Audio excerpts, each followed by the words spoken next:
দেখতে পাচ্ছেন আপনারা, এই যে এটা কিন্তু ক্যান্টিন। আর এই ক্যান্টিনে কিন্তু সমস্ত রান্না বান্না হয়। আর এখানে এই বিল্ডিংটা দেখতে পাচ্ছেন, এটা কিন্তু থাকার জন্যে।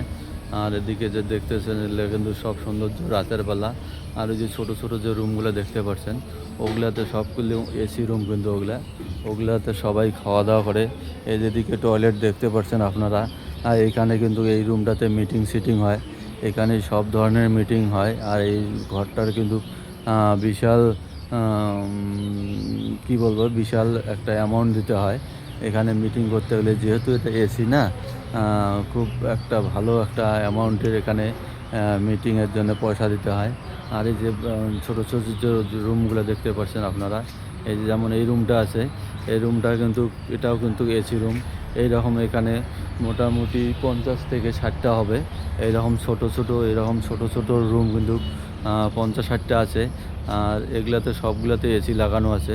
এখানে অনেক দূর দূরান্ত থেকে লোক আসে, এখানে আসে খাওয়া দাওয়া করে। অনেক রকমের খাওয়া দাওয়া হয়। যারা এই রকম জায়গায় গেছো আপনারা বুঝতে পারছেন আমি কি বলতে চাইছি, এখানে কি খাওয়া দাওয়া করে মানুষ। আর এই রুমটাতে কিন্তু খাওয়া দাওয়া অন্যরকম। এটাতে কিন্তু বিরিয়ানি, ভাত, সমস্ত রুটি টুটি মানে তরকা, পুরি সব ধরনের এখানে খাওয়া হয়। আর শুধু বাদ বাকি খাওয়াটাই কিন্তু ওই রুমগুলোতে হয়। আপনারা দেখছেন অলরেডি ওখানে কিন্তু লোক বসে বসে খাচ্ছে। যাই হোক, অনেক রেট পড়ে এখানেই।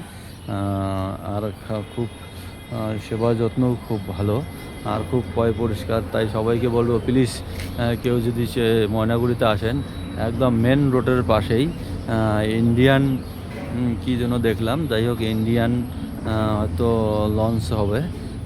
এখানে আপনারা আসবেন প্লিজ, সবাই চলে আসবেন।